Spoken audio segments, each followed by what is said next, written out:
Salut, c'est Zoé Lemonnier. Et Aurélien Charles. Nous sommes comédiens et nous allons interpréter les histoires d'Alicia. Chaque semaine, dans cette deuxième saison de la série Aimable, nous vous raconterons un nouveau crush. Alors, prêt à sortir le grand jeu ? Épisode 4. Le vagabond et la coincée.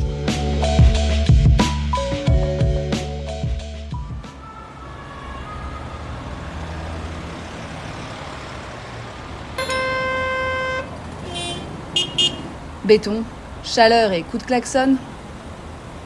Bienvenue sur le périph'. Invention révolutionnaire de la capitale, donnant accès à la vie active aussi vite qu'elle le reprend. Source de démotivation et cauchemar suprême des travailleurs. Quand je voyais ça depuis ma fenêtre, je m'imaginais enchaîner les journées de boulot sans relâche, virevoltant d'un projet à l'autre telle une ballerine intellectuelle, faisant chaque jour honneur à la ville de la mode. Oui, ça l'a été.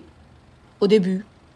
Le temps d'une période d'essai, le temps de me rendre compte que toute la motivation du monde ne suffit pas à changer les mentalités, ni à atteindre le bonheur. Liberté ou statut social ?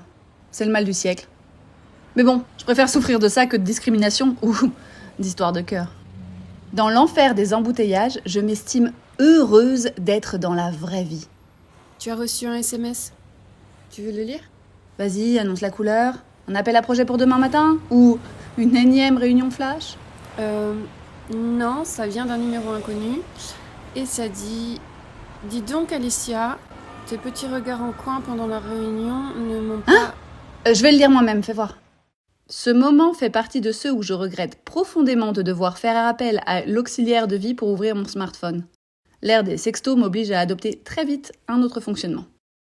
En consultant l'historique de la conversation, je vois tout de suite qui est ce mystérieux et audacieux inconnu.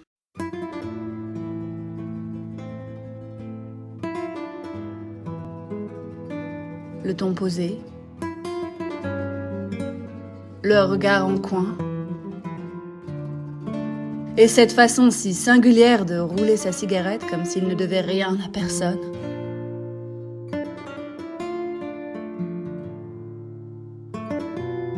Décomplexé, dopé à la testostérone, à l'aise partout où il va, détaché mais à l'écoute. Il donne envie de partir en cavale et d'allumer un feu sur la playa. Calor! Nous sommes seuls et sa voix ombrageusement douce me transporte dans les limbes de son existence. C'est le charme d'Esteban. Esteban comme espagnol.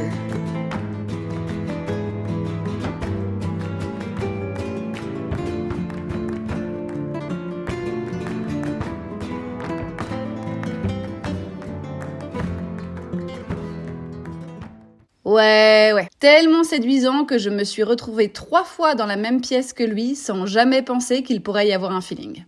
Bravo, ma grande, te voilà une femme. Tu es enfin devenue une adulte rongée par sa carrière, qui n'a plus le temps ni la tête à l'amour. Et c'est lui qui sera ma première victime. Après une douche bien fraîche posée devant mon fast-food et des variétés du vendredi soir, je lui réponds gentiment, mais sûrement, qu'il y a méprise. Les petits regards en question et toute autre provocation étaient purement professionnels.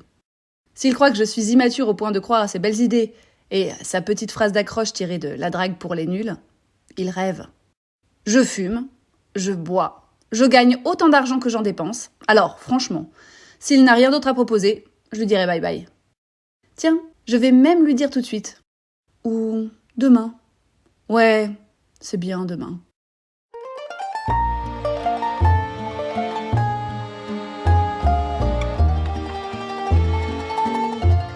J'étais de passage sur Paris, alors je me suis dit que c'était l'occasion parfaite de te revoir. Parfaite, je sais pas, mais c'est un plaisir. En tout cas, tu es très jolie. Je tenais à te le dire.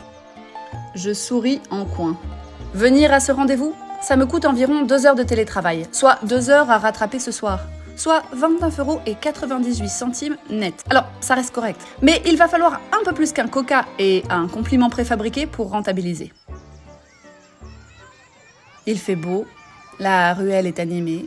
La saison des amours nous donne envie de tout oser. D'ailleurs, s'il prenait à mon crush l'envie de passer la main sous la table puis de pousser l'audace jusqu'à mon genou, ça choquerait quelqu'un? Mais au fait, on s'en fout. 2 handicapés ensemble, ça ne fait pas dans le détail. Qu'est-ce qui t'amène dans le coin? Les affaires. Ma société progresse bien. D'ailleurs, j'ai été impressionné par ton analyse l'autre jour. Tu as de l'assurance et tu sais de quoi tu parles. Merci. Mais ce n'est pas parce que je parle bien que je suis écoutée. Crois-moi, les gens t'écoutent quoi qu'il arrive. Tu as une présence qui suffit à tout dire. Comme souvent, je détourne le regard. Puis, je me rappelle que les lunettes de soleil font le taf à ma place. Se pourrait-il qu'un homme soit séduit par l'ensemble de ma personnalité? L'avantage avec lui, c'est que je n'ai pas besoin de faire de la pédagogie, ni de prendre des pincettes, ni de le rassurer pendant des heures sur mes capacités sensorielles. Être différent, il sait ce que c'est. Mieux que quiconque, il sait que je suis une femme autant qu'il est un homme. Sa main ne tremble pas lorsqu'il me donne à boire. C'est presque trop facile. Mais en même temps, c'est ce qui me plaît. Un de ces jours, je pourrais venir chez toi. Enfin, si tu veux. On pourrait se faire un petit dîner, rien que tous les deux, puis se poser, écouter du Bob Marley, et si ça se passe bien, pourquoi ne pas se... Carrément! Je vais réfléchir, hein? Je te laisse, j'ai eu une réunion. On s'appelle? Alerte générale, un événement exceptionnel vient de se produire.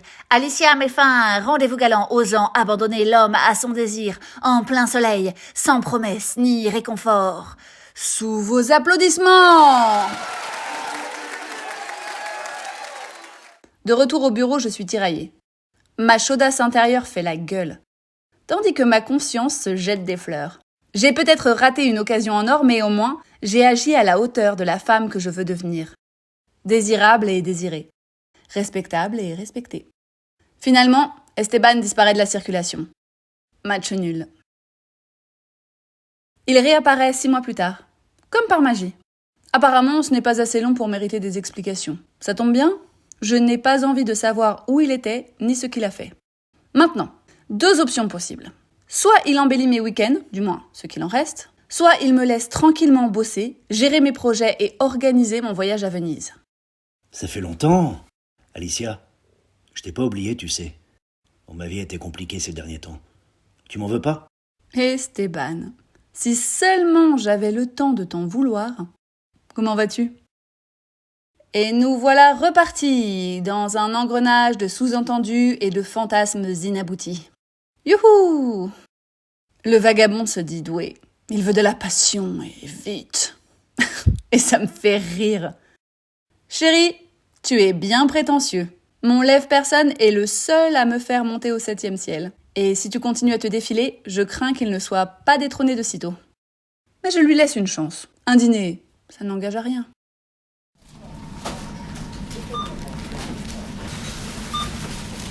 Toute personne raisonnablement pudique et correcte aurait glissé la boîte de 12 sous un filet d'orange.